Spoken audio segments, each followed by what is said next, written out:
In case you don't know, because so many Americans don't, the revolution happens late in 1917, basically October, November.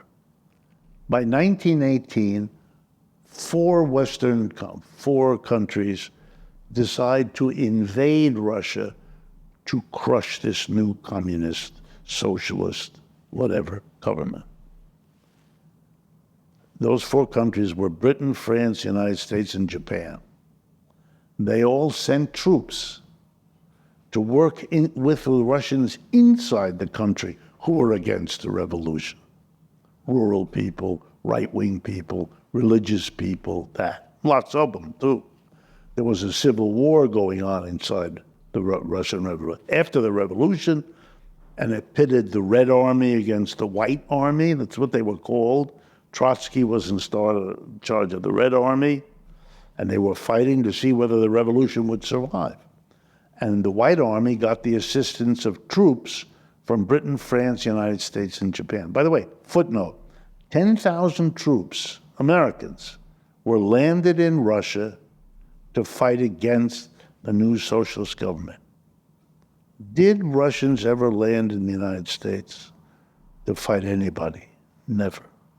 Who, therefore, has the right to be afraid of whom?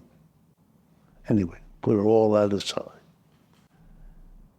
The Red Army won, the White Army was defeated, those foreign armies were driven out. The last Japanese soldier left in 1922. The world of socialism split all around the world. Those who believed you had to support whatever the Russians did, whatever the Soviets did, they were the ones who figured it out. They knew how to capture power. We've got to go with them. And their great leader, great at least the first 5 years, because that's as long as he lived. From 17, he died in 22 or 23. 22. Lenin, the great leader, was also a theoretician, a scholar. I don't know if you've ever studied any of his work. The best book, I think, to this day, written on Russian economic history, written by Lenin. 600 pages, which I've actually read. 600 pages analyzing how Russia came to be the successful, fantastic scholarship in detail. And anyway, kind of leader you don't get too terribly often. And not just for that reason, but in any case.